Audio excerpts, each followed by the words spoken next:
Hi, everybody. Thanks for coming out. Should we maybe, Jesse, will you close these doors? Maybe it's a little distracting for sound. Yeah. We'll keep the live music for afterwards. My name's Roxana. I'm the founder of Conscious.Enterprises, so thank you so much for being here. We are exploring the evolution of consciousness in business, and this is Conversations with Conscious Enterprises live at One Hotels. Conscious Enterprises is an event series. We have an online digital interview series where I interview CEOs and business leaders about how they are using conscious policies in the work that they're doing. And we have some really impressive business founders and entrepreneurs here today for our conversation tonight.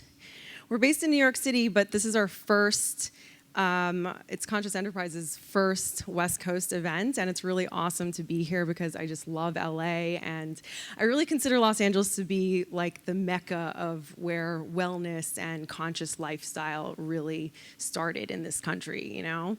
And you're starting to see that emerge in New York for sure, with all the yoga studios and the meditation studios popping up. But most notably to me, it's really great to see big CEOs of big brands and big companies starting to integrate, you know, wellness programs and just conscious techniques and conscious structure into everything that they're doing. So it's really great to be here where it all, I think, emerged. We are also here celebrating the launch of the brand new One Hotel West Hollywood. This stunning property is the first One Hotel on the West Coast, and for those of you who are unfamiliar with One Hotels, they are the first mission-driven luxury hotel brand inspired by nature, combining sustainable design with extraordinary comfort and unrivaled service. So for those of you, So for those of you on the live feed and listening to this podcast episode, if you're looking for a place to stay in New York that's really beautiful and really conscious, this is definitely the spot. It's like a luxury sanctuary amidst West Hollywood. They also have a zero-waste restaurant called One Kitchen here, and the Juniper Tree Bar, which is stunningly beautiful, where we'll all be kind of mixing and mingling after this talk. We have incredible speakers tonight. I'm so excited to get started with this discussion, but before I introduce them to you, I want to get us all aligned and in tune with each other with an opening meditation, and we have Suze Yalof Schwartz, the founder of Unplug Meditation, to guide us. Thank you, Suze. Yeah. Is this on? I think it's already I think it is. Yeah. Hello. Oh, hi. Hey, guys. Nice to meet all of you. And thank you so much, Roxana, for doing this. I think it's just amazing. You're so welcome. And thank you all for showing up, because that is huge. So how many of you have ever felt stressed before? Raise your hand. All right. Then you guys are all good. You're all my clients. Yeah. So my mission is really to show you that stress is totally optional. And I know that you said you wanted it to be a 2-minute meditation, but how would you feel about making it 16 seconds? You feel good about that? I'm from New York, so we like to go for the impact. All right. So I'm going to show you how you can pause stress in 16 seconds. How many of you believe that I can actually stress you all out and then get you unstressed in 16 seconds? Raise your hand if you believe that. No? Okay, well, good. Wow. Because I speak with confidence, right? Everyone's a lot of faith in you. All right. So let's all just begin by closing our eyes. Nothing's going to happen to you. We're just breathing, okay? So don't worry about that. Trust. Closing our eyes. And I want you to think about something that causes you stress. It could be the 4:05 at 5 o'clock. It could be anything else. This is your meditation. When you have that thing that causes you stress, I want you to raise your hand. All right, you can all put your hands down now. And just follow my instruction. I want you to breathe in through your nose to the count of 4. 2, 3, 4. Hold your breath for 4 seconds. 2, 3, 4. Audible exhale out. I want to hear it. 2, 3, 4, and hold. 2, 3, 4. One more time. Breathe in through the nose for 4. Hold for 4. Audible exhale, I don't want to hear it. And open your eyes. How many of you were thinking about that thing that stressed you out while we were counting and breathing? Raise your hand. Okay. Well, if you were following along, you can't count, breathe, and think at the exact same time. So that is a pattern interrupt. Okay? You are interrupting the pattern. So you know, how many of you watch Game of Thrones? Okay, you know that scene where she's like on the dragon and you can see her getting so mad and then she scorches the village? Well, that's what happens when you get angry and it takes over your body. So what I just showed you is that you can pause in those moments of stress by just doing a 16-second breath. So I'm going to just do one more so we can calm down because I know we stressed everybody out. Close your eyes and put your hand on your heart.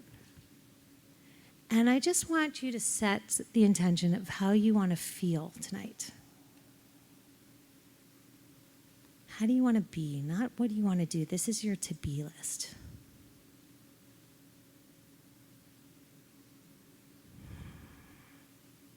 And make a conscious decision to just really listen to these amazing people that are up here. This is going to be such a great night. And now place a smile on your face, even if it feels unnatural. And open your eyes. Thank you so much, Suze. That's great. Every time I do this, I feel like I need to find a way to do the opening meditation before I have to talk because it really just the thing that I had to think about was sitting up here in front of all these eyeballs. So we have a public speaking meditation on the Unplug meditation app, which you all have 7 days free. So you should do that one. I do it all the totally time. will look that up. Thank you. Thank you. All right. So we have a great conversation about impact and introspection coming your way. And these amazing panelists, thank you all for being here. Starting with Christopher Gavigan to my right.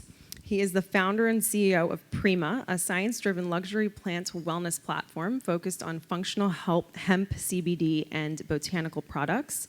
He was the co-founder and chief purpose officer of The Honest Company, which I'm sure everyone's heard about.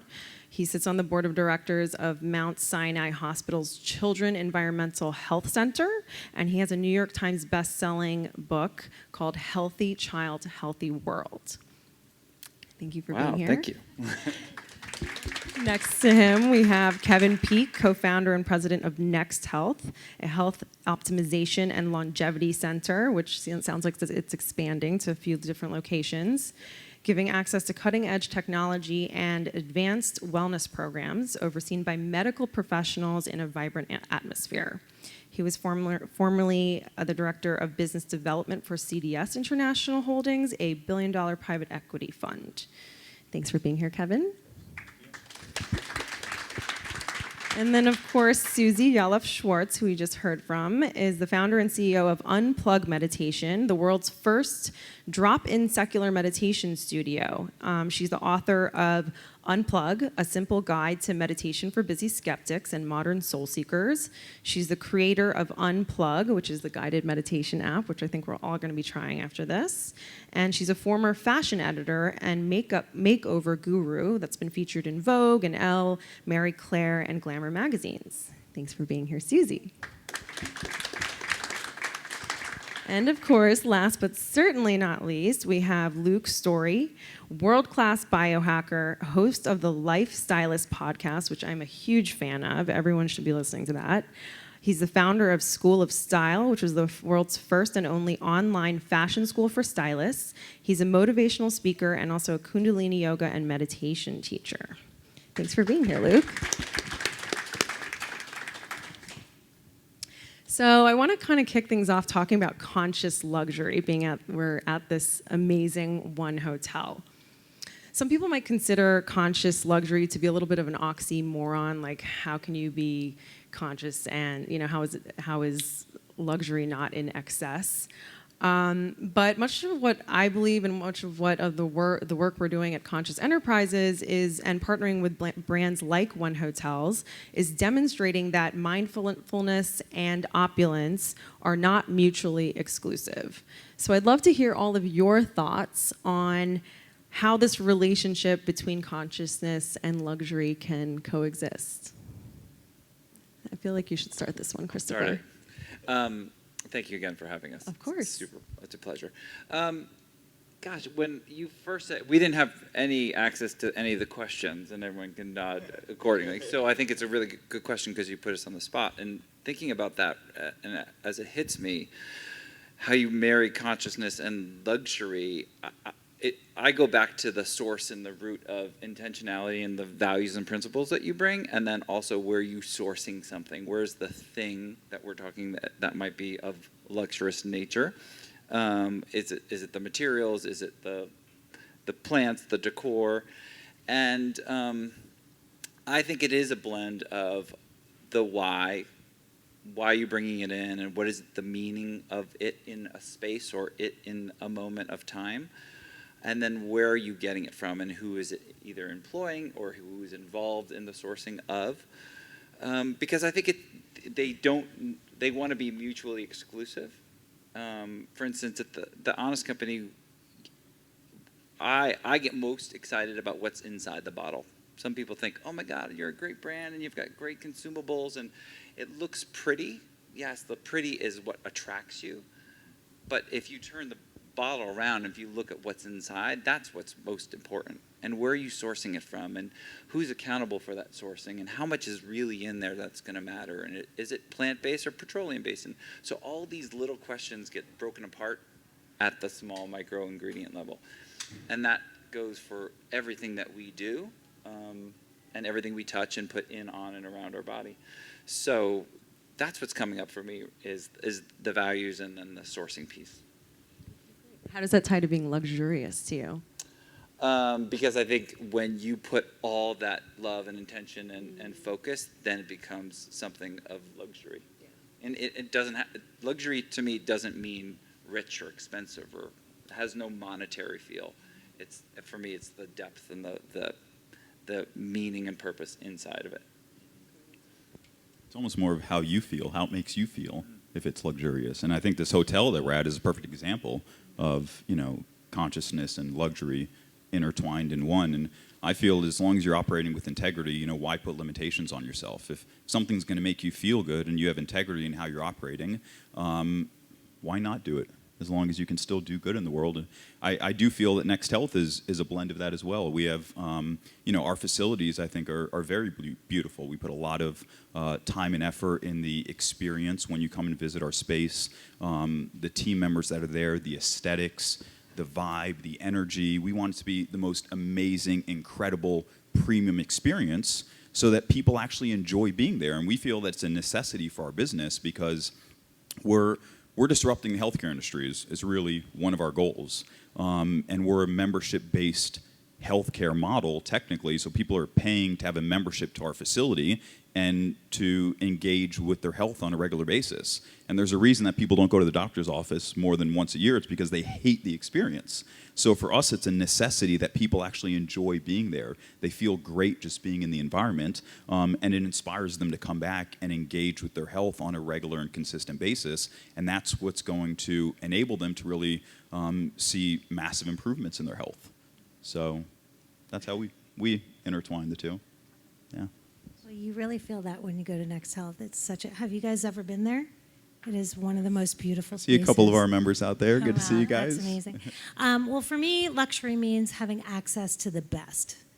And, having worked at Vogue and Glamour for a very long time, I'm very interested in that. So for me, it's about curating the best teachers, the best content, having sound bath people who have the best bowls.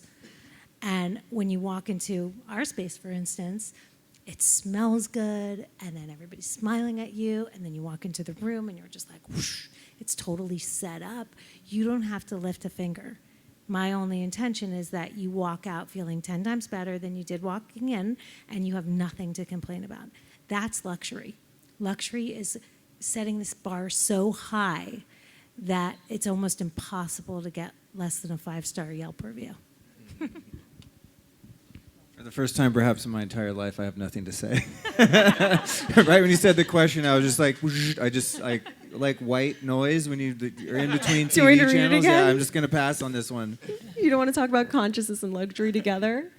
No, all I might have to say, I podcasted also for like 6 hours straight today or something. So I might, males have a finite number of words generally that they're able to speak during, the average 12-hour day.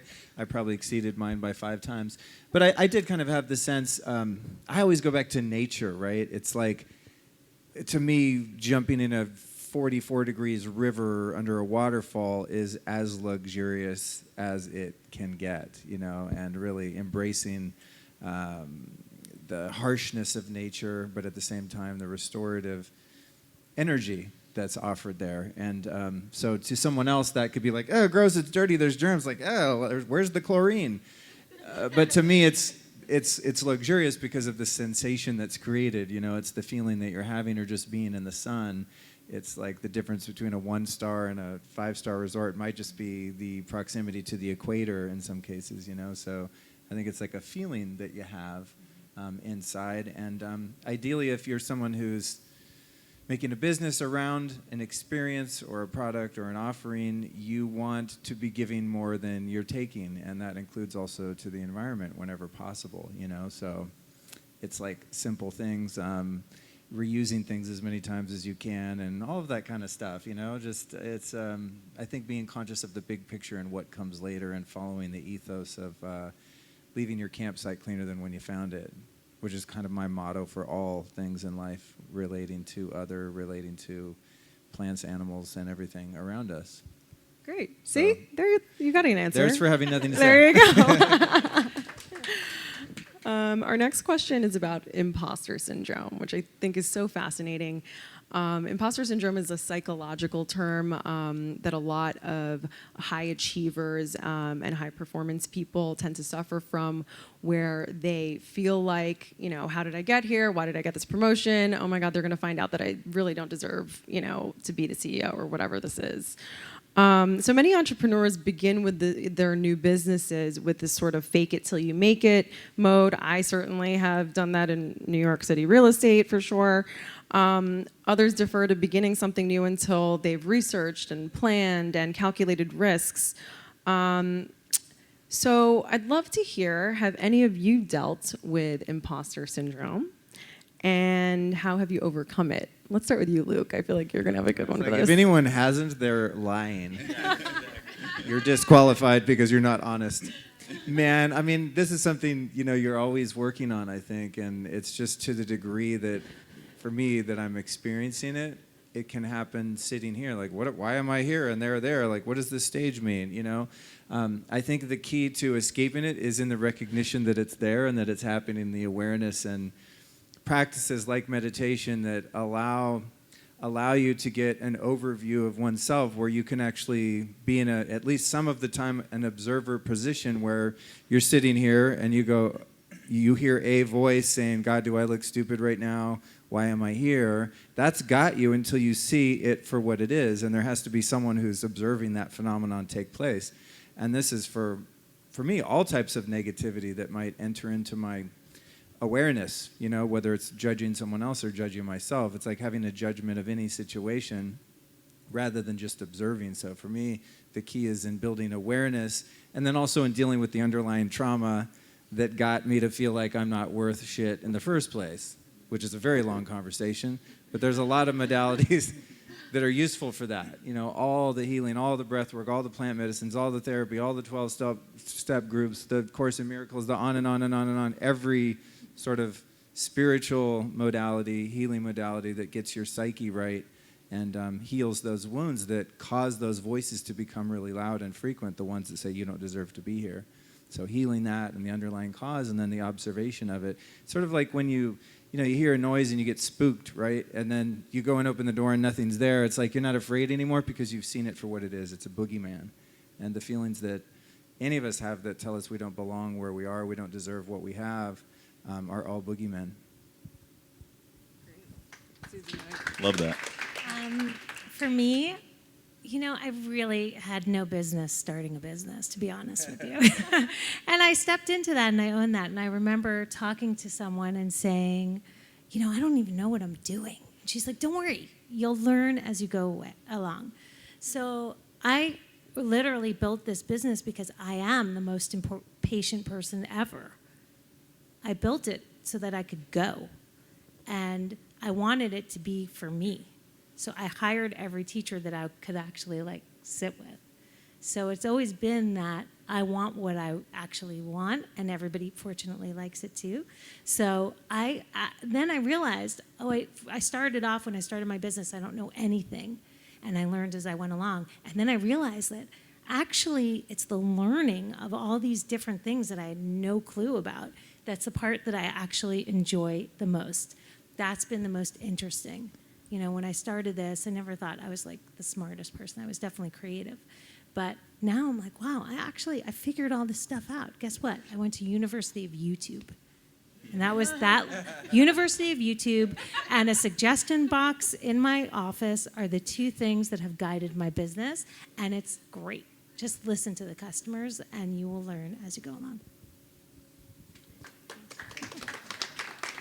And I think I was fortunate that I went through kind of imposter syndrome at a young age. I started my first company when I was 14. I dropped out of high school. I was a kid lying about my age, running clubs in South Beach and doing events and all kinds of crazy things. And, so I had to deal with that at a young age of always being around other people and trying to, fit in and make myself, get to the point where I felt that I deserved to be there. Until you kind of get to a point in life where you break through. And, I truly believe that every human is capable of accomplishing anything they put their mind to. And, I think I have incredible parents who instilled that in me from a young age and always told me I could do whatever I wanted to do. And even with that, you still go through those challenges, and I did for years. But I'm grateful that I had that earlier because now I find myself, having dropped out of high school, but yet I'm running a medical company. Never done anything with medicine before in my life, right? But you realize that you don't need to. I mean, you go to the school of, it's YouTube, the real world. I mean, I've had incredible mentors.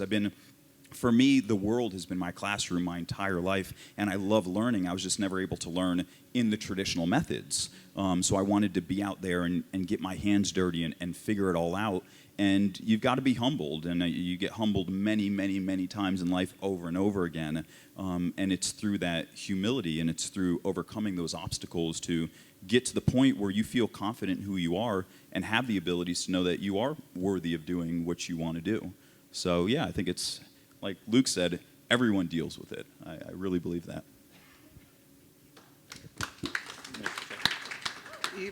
For me, I go back to my father. My father used to say, fake it till you make it. And my father was a hustler.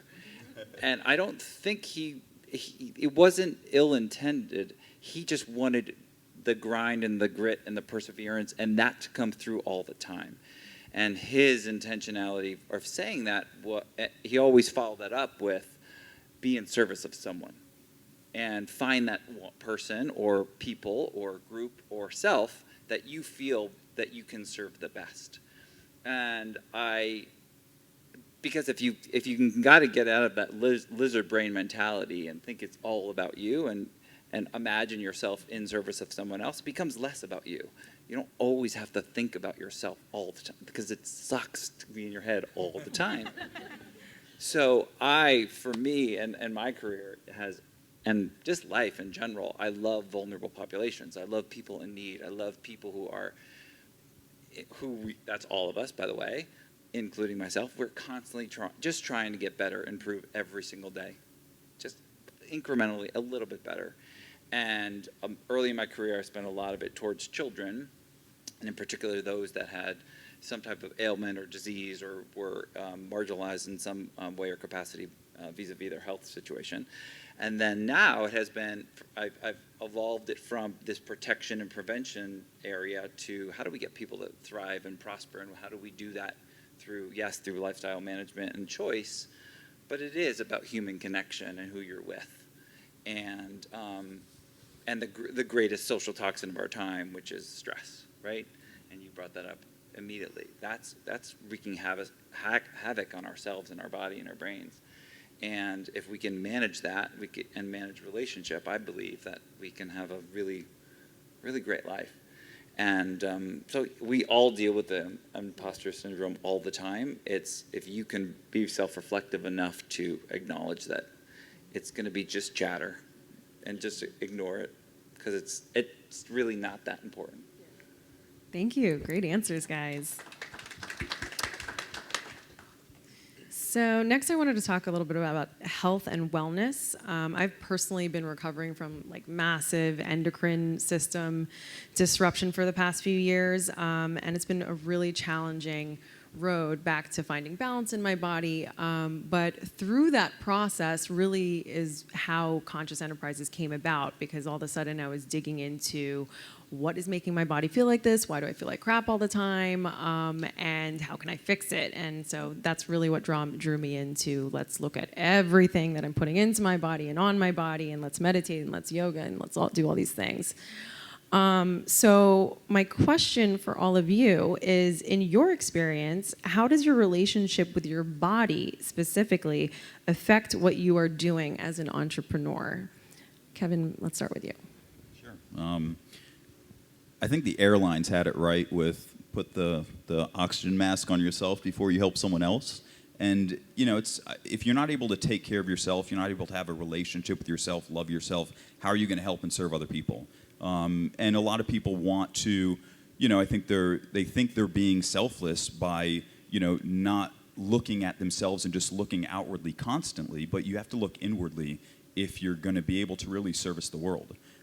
So, I mean, I think it's a huge, I mean, you just can't do it. This is our canvas. This is how we communicate. This is how we inspire. Without this vessel, we're incapable of really affecting people and affecting change. So I think it's a must. I think you've got to start with yourself before you do anything else. Go ahead, ladies first. Okay. Okay. So I definitely am walking the walk on the meditation thing, but that doesn't help my butt. And when you work a lot, sometimes I'm working in and I'm not working out as often as I should. So I just want to own that. I definitely feel like great every single day. And I'm not working out that much. Why is that? Because meditation literally is like drugs. Now, I can't say that I'm not a doctor, but it changes the structure of your brain. So I don't feel stressed like other people feel it. I don't feel scattered like other people feel it. I can focus. I can actually connect with every single person in this room if I look at them and smile. I can make everybody smile in this room. Yeah. So, you know, I'm really in touch with that part. But here's the thing. I'm lucky because having your own business is the most stressful thing in the entire world. So I get to go into the meditation room anytime I feel it. Or I get to press a button on my app. So I'm very fortunate that way. Yeah, the relationship to the body to me is interesting as it pertains to business, because I've kind of made a business out of learning how to take care of your body, you know, while at the same time on the other side of it, really becoming aware of the fact that I'm not my body and that I'm an entity, a consciousness that's riding around in a body, you know. So on the orthorexic, really obsessive, you know, have to have perfect health and just doing all of the things 24/7, it's kind of a distraction. You can get lost from doing the real inner work and focusing too much on that. But at the same time, if one lets themselves go and is drinking 40 Diet Cokes a day, that has aspartame in it. You don't want to drink that, by the way. Embedded command there. Or maybe you do. Maybe it's good for you. Who knows? But if one's totally ignoring the body, right, and just like, oh, I'm just going to meditate, then like I have a much harder time meditating, being a kind person if I don't have the physical energy. And it comes down like mitochondria make you a nicer person. When you have cellular energy, it's much easier to not freak out. You know, so it's for me, it's always kind of a razor's edge and finding the balance there of giving attention to the body, the spacesuit, the meat suit, making sure it's as taken care of as possible, but knowing that no matter how many fucking goji berries I eat, it's not going to make me enlightened. You know what I mean?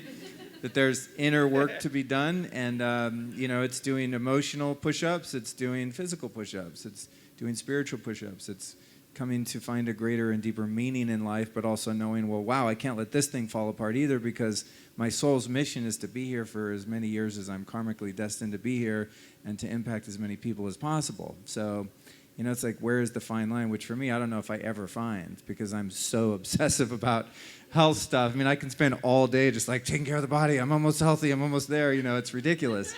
And so sometimes I have to just stop and get some M&Ms just to keep it real and bring myself down to, I do.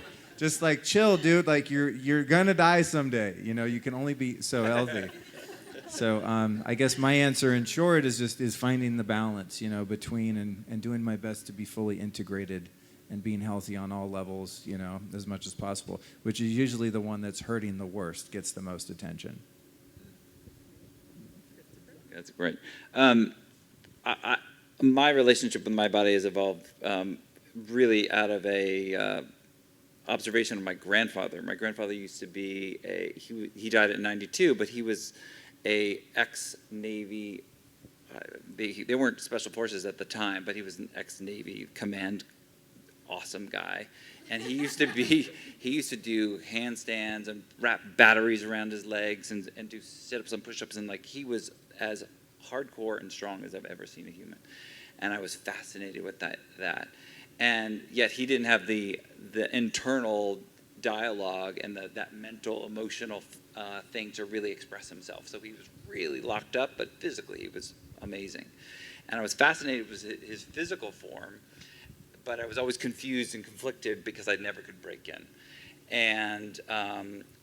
so I've been, for my journey, I've been plant-based for 23 years and gone down a lot of different roads and paths.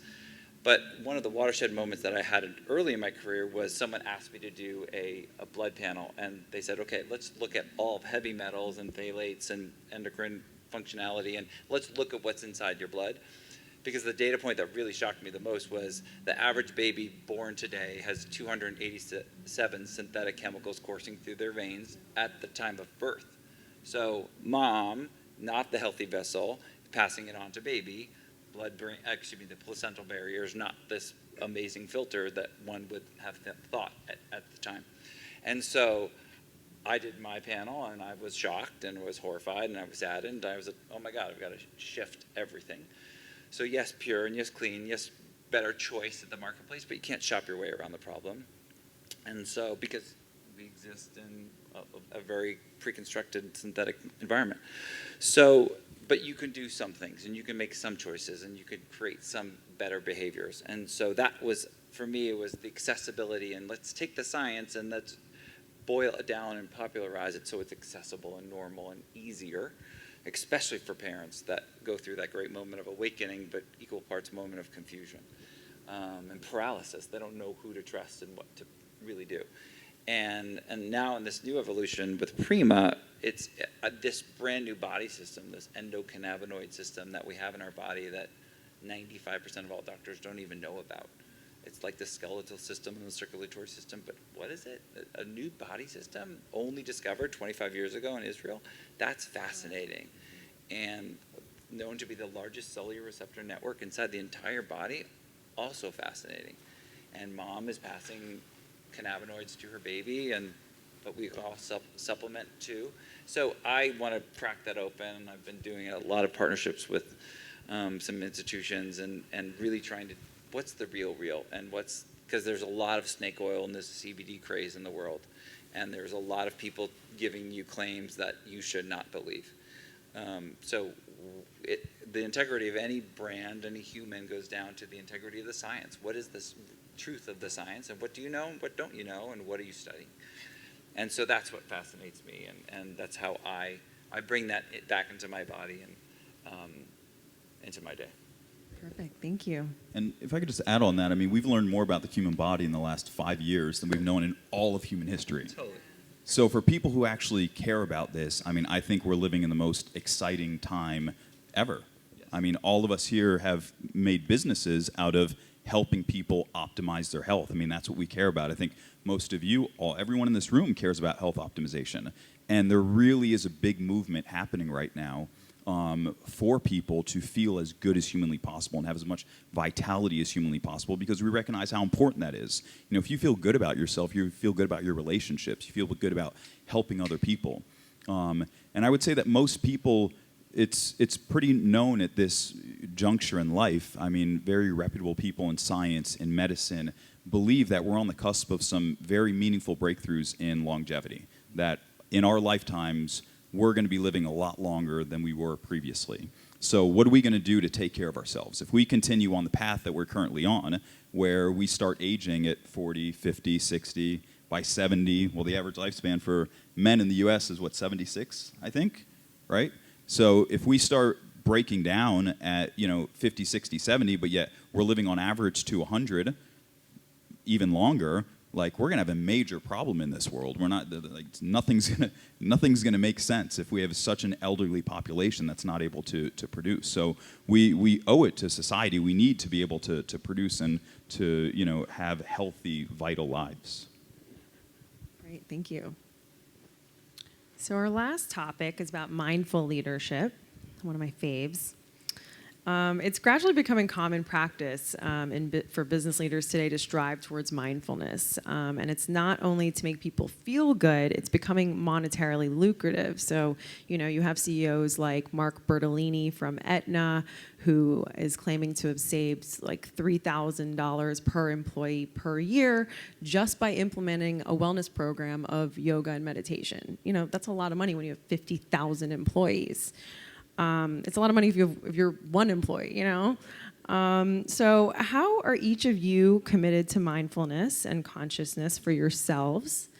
And what are some of the benefits that you're seeing, monetarily or not? I'd love for you to start, Suze. Okay. First I'll just start with myself. Every morning I wake up and I meditate. It's not negotiable. I don't take a vote. I just do it. When I take a vote, I don't do it. And then it's not happening. So if you wake up, meditate, and then do everything else, it's going to happen for you. So that's my number one, and I believe everybody should be doing that. How am I making money off of it? Wow, I'm making a lot. No, I'm kidding. You're the one person that's figured that out. No, the truth is I'm going to tell you guys something that I learned, and I want you to write this down. Storey brand. Have any of you guys read that book, Donald Miller? Okay, man, read that book, because that changed everything for me. Literally, I changed my website, I Storey brand it, and now we have companies constantly calling us, asking us to lead their meditation sessions inside of their companies.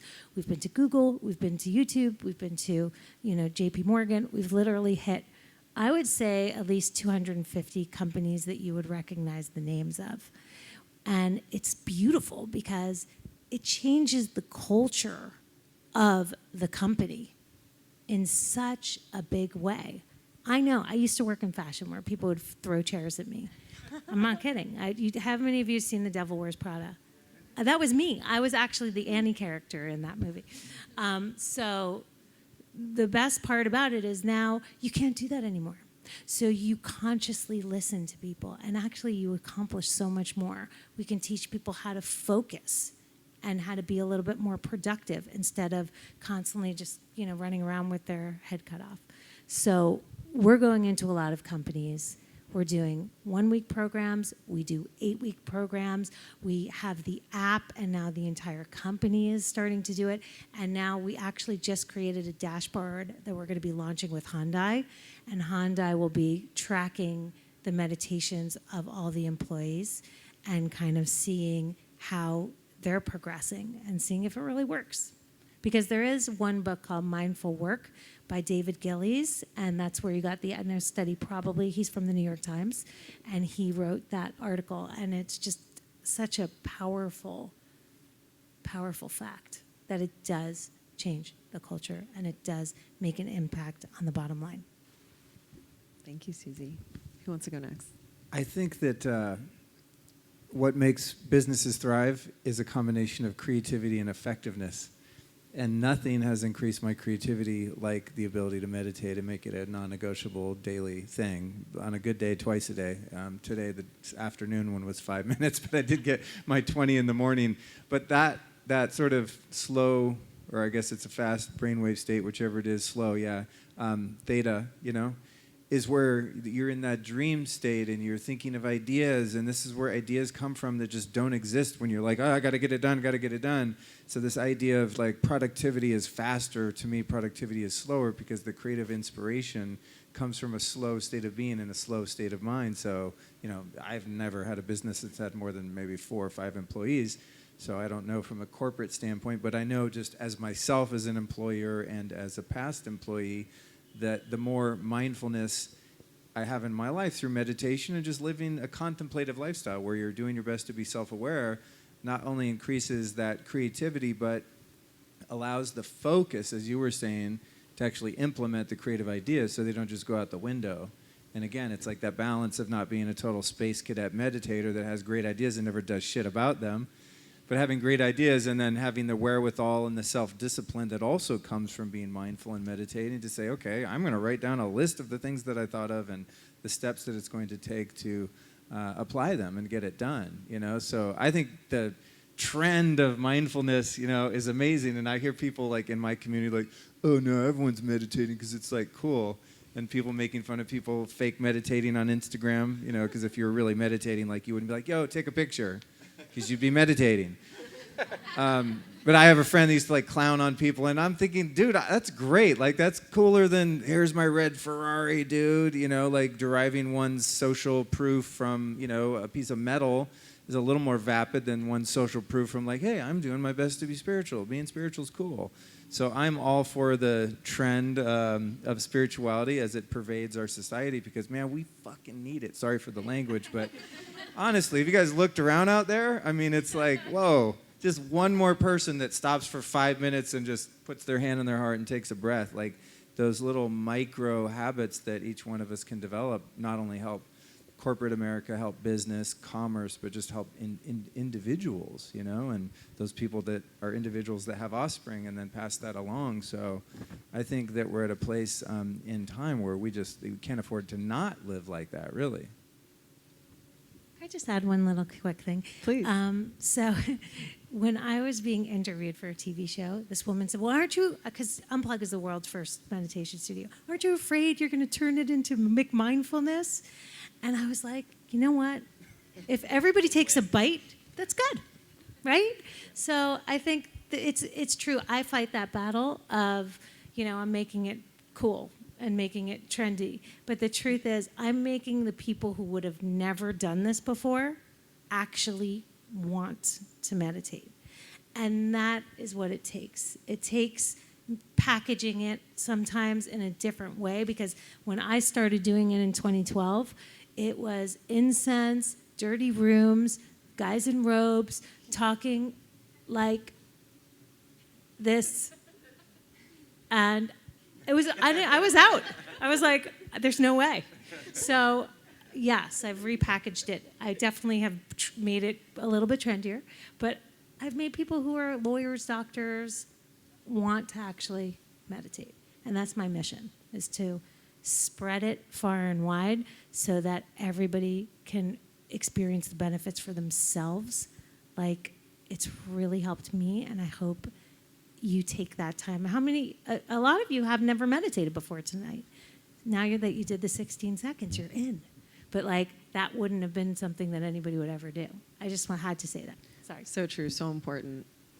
Who else wants to talk about mindful leadership stuff?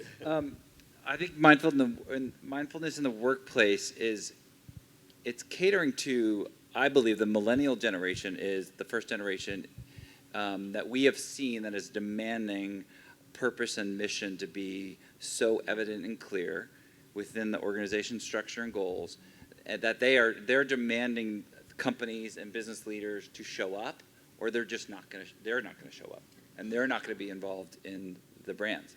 And it's a seismic generational thing. And if you don't have that type of drumbeat of values and real ethos inside the brand, you're just not going to get talent that you want in your building. I mean, there are talent wars as we speak. It's a hard time to retain great people. And mindfulness and these things that we're doing in order to get people to be better performing, that's our job as business leaders. Our job is to feed and lift up and give them the tools to become better humans.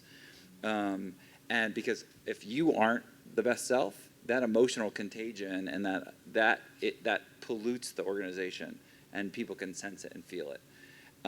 So unless you have it, you practice it, you do it, then your people will call you out and they will leave the building. I've seen it in organizations I've been involved with. I've seen it. I've fought it as a business leader with other co-founders and asking them to clean up their acts, like literally. And it challenges organizations that don't have a core truth to it. And that's just living your mission, living your purpose, and giving people transparency and access and ownership into that. So that's how I look at it. And I couldn't agree more. I think, in today, with the job market being as strong as it is and as competitive as it is, and everyone needs a sense of community in the workspace. I mean, the number one reason that people leave organizations is they don't feel appreciated. And the number one reason that people stay with an organization is because they have a friend that they work with.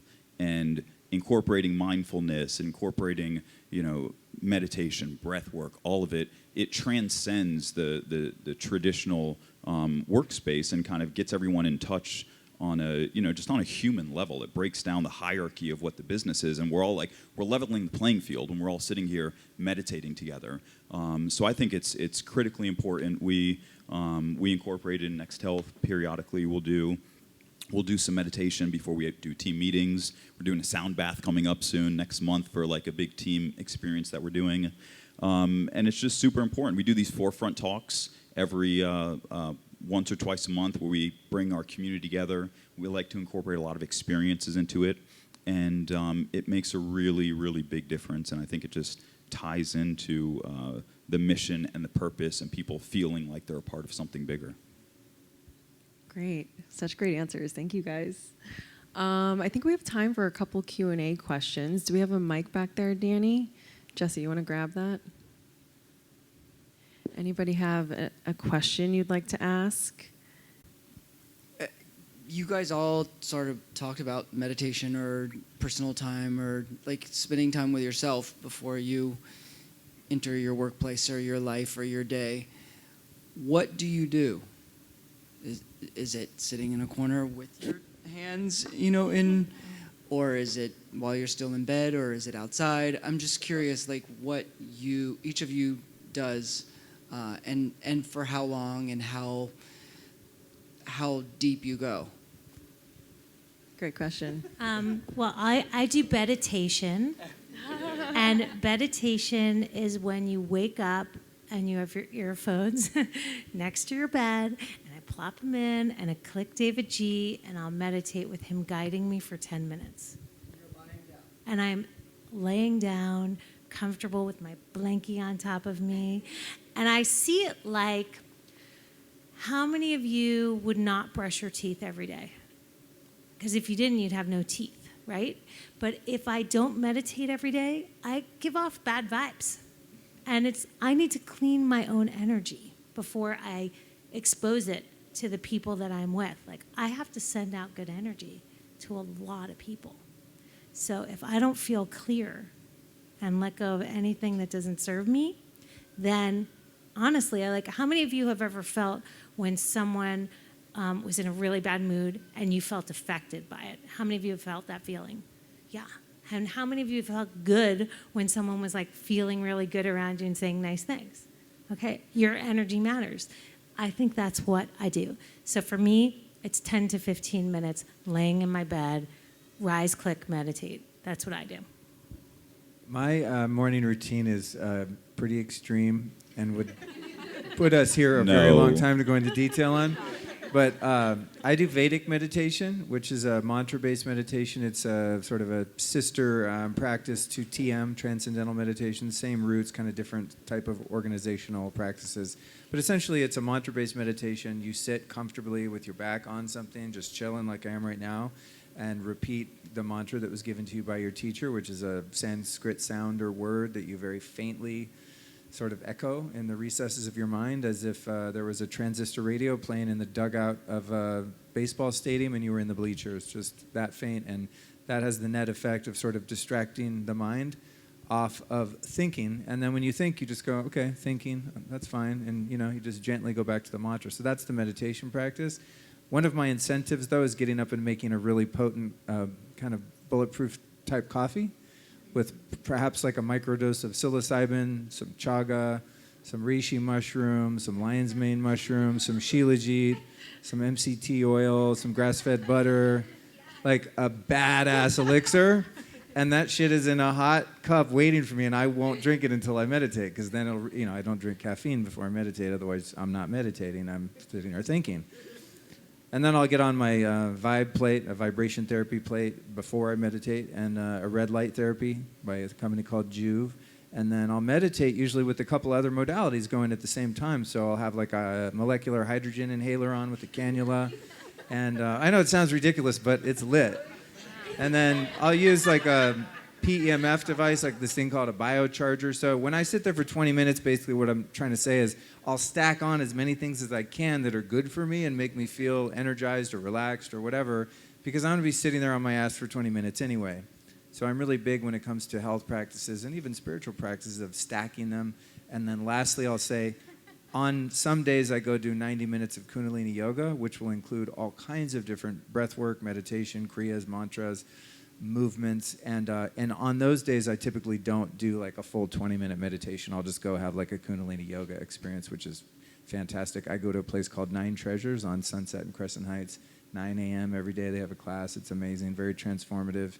You don't have to wear a turban. You don't have to wear white. You just go do your thing. It's a very non-judgmental, weird-looking crowd. So those are some of the things that I do. But the meditation or some form of it has to be there. Or I'm a dick, period. Like I just can't I can't access that kind, patient self as easier. And I'm just more like, the email, I'm more reactive and paranoid and just like have much more anxiety, much less creativity, lack of focus. So it's just like, it's my medicine. It's my meditation is medication. I have a feeling you guys might have more simple meditation or non-practices. I feel like a total imposter now, to be honest. And did you know Luke is 94? It's clearly working, Luke. Mine is, I actually do a process called priming, but I'll be totally honest, I don't do it every day. If I did meditation, it would be sleepitation. I struggle with really like calming down and just getting in there. And I've taken 2 meditation courses actually, and I'm still working on making it part of my daily practice. But I do a priming process in the morning, at least a couple of times a week, where it starts with some breath work, then goes into some visualization, things that I'm grateful for, goals that I'm going to accomplish during the day, people that I love, and then I jump into some quick physical exertion, do like 50 push-ups, 50 sit-ups, then I feel charged up and I attack the day. So my process is very much more active than passive. It is. I stole it from him. Mine's exactly the same thing. Yeah. Mine. So I have 4 kids, and so if someone's not with me on my mat, I'm doing Sam Harris's. We'll do yours now. I am doing Sam Harris's app, Waking Up. He's got a really great one, so you check that one out. But he's also started a new one called Meta.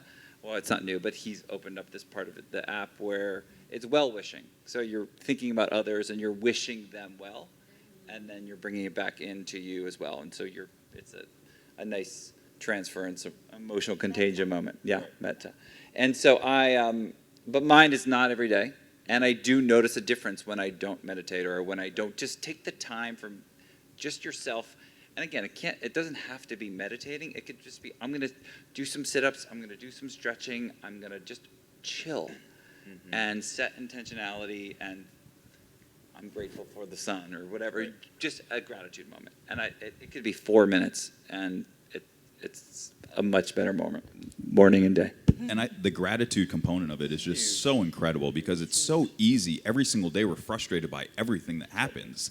But when you start with gratitude and you actually appreciate the little things, and the key in mine, what I do is it's easy to be grateful for the big things in life, your parents and the sky and all of this stuff. But if you're grateful for a smell and for the way someone makes you feel or someone's skin or things like that, it really brings it down to reality, because otherwise you're just waiting for these big moments to happen rather than finding gratitude in everything, just being here in the moment. Can I just add one thing? So that's called crisis meditating. So crisis meditating is when like a crisis shows up and you go, expecting it to go away. 80% of meditators are crisis meditators. 5% are like serious meditators, and the rest are like they try it and they're out. So it's something that's So we're an interesting imposters, thing. like I said. Yeah. I own it. You know what? You're not an imposter. You're a crisis meditator, and that's fine because it helps you in those moments of crisis. But when you actually do it every single day, those crises don't pop up as often, and that's the cool thing. So that's. And when you're talking about the gratitude thing, you find that not just the smaller things you become grateful for, but you start becoming grateful for the things that actually pissed you off in the beginning. Like the things that, you're like getting in a car accident, you're like, I'm so glad that you cut me off because it showed me patience today, or whatever it is, you know what I mean? So yeah, I have a very deep meditation practice myself, like 40 minutes every day, every morning, non-negotiable. Otherwise, the endocrine system, I'm telling you, it does something. I have to hit that, I don't know what it is, delta, theta, wave, whatever that state is. I have to hit that every day or things just don't function. My brain gets really foggy. I start feeling just out of it. So yeah, it's a non-negotiable for me for sure. I think we have time for one more quick question. Do we have one more up here, up front? Jesse, you want to? Yeah, just for the audio, yeah. Hey, thank you so much for all the insightful answers. I really liked them. So my question goes into a little bit, does any of you practice neurofeedback, or do you use any devices that might enhance your meditation? Like, I know there are a lot of apps out there, but there are a bunch of meditation devices that are starting to come out that either help you get into theta state quicker and stay there. Have you ever researched around with that? I mean, I'm sure you did, because you've got biohacking nailed down. It's really cool. So just wondering, where do you think it's going? Do you think we have more devices that are going to come out that will track your brain on a personal user level, other than having to go to a doctor or whatever lab?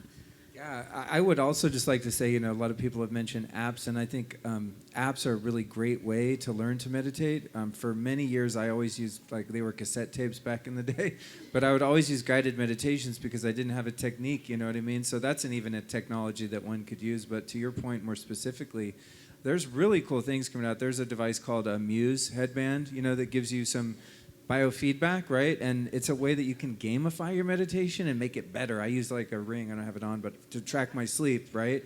And so every day I get up, I'm like, I got an 89, yes, And so I don't like having Bluetooth on my head. That's the one thing I would like to change about that personally, but I'm just psycho about EMFs. But, ways that we're able to quantify kind of the success or depth of our meditation, I think for certain personality types will help with compliance, because you can see yourself making gains, right? You're getting better at it. Not like there's a better meditator than others. And sometimes a really busy meditation is amazing. You need to get those stresses out of your psyche. And a lot of thoughts in a meditation can be profound, just like a really quiet, chill one.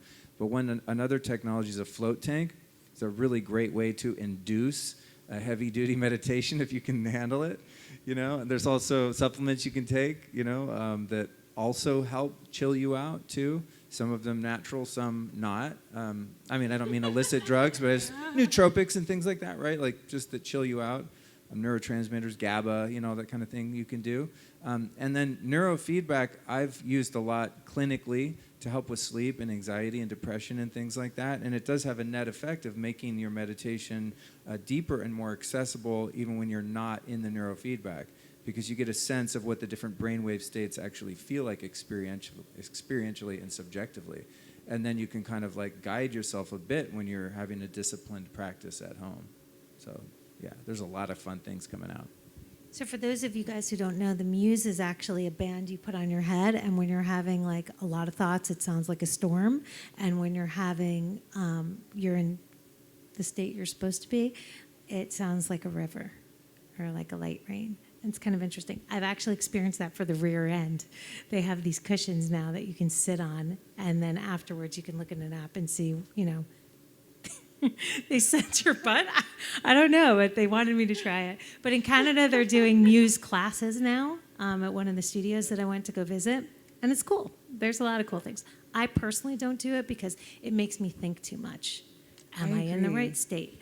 Am I not in the right state? And that's not why I'm meditating. I'm meditating to just shut it down. But I do think it's very cool. I just, for me, it's not my practice. And I think we're at the tip of the iceberg for what's coming out. We just did a forefront talk at Next Health. You were there for that, right? Yes. It was a mind travel experience. So everyone put on these headphones, and then we had this guy who took everyone through. Peter Opperman, yeah. He teaches it Unplug, by the way. Yeah, exactly. It's called brain massage. Yeah, we did a brain massage experience, and it was incredible. It's harnessing technology along with meditative practices to put you into a deeper state. And there's more and more of this coming out. And in addition to just technology, I mean, there's more organizations being developed around it.